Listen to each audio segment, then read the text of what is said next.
In Chapter 3, we learned the supply and the demand, and we know the interaction of supply and demand in product markets will generate the goods and service.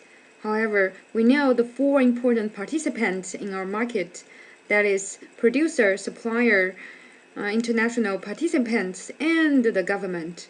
So what is the role for the government? So in this chapter, we will tell the detail about the role of the government. When you finish the Econ 220, you are supposed to take Econ 225, and you will have more chance to know the role of the government. But for this chapter, we are focusing on talk about this following core concept. We talk about the market failure, so which means when the market, the supply and the demand cannot work well to decide the good and the service, the price, the government should play a role. So economists generalize four sources of the market failure, and in this chapter we will learn one by one. The first source of the market failure is called public goods. So for this kind of the market failure, and we will talk about the free rider dilemma, and talk about why we have the free rider dilemma, and what is the consequence for the free rider dilemma, and how the government can intervene to prevent the free rider dilemma. And the second source of the market failure is called externalities.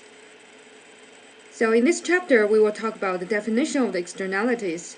The important thing is what we have the two types of externalities. You should know what are they. And what is the consequence for the negative externality, and how the government can play a role to correct the negative externality. And how about the positive externality, and how the government can assist the positive to control to subsidize the positive externality. And the third source of market failure is called market power. And the market power is represented by the monopoly market. And what is the policy suggestion to restrict the monopoly? Then the last source of the market failure is inequality.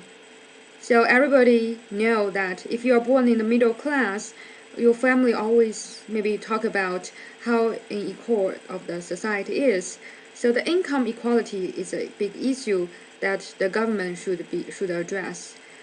And the way to address the inequality is the tax and the transfer.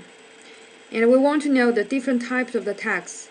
Generally speaking, we have the progress tax and the regressive tax. And we need to know the certain example belonging to these two different categories.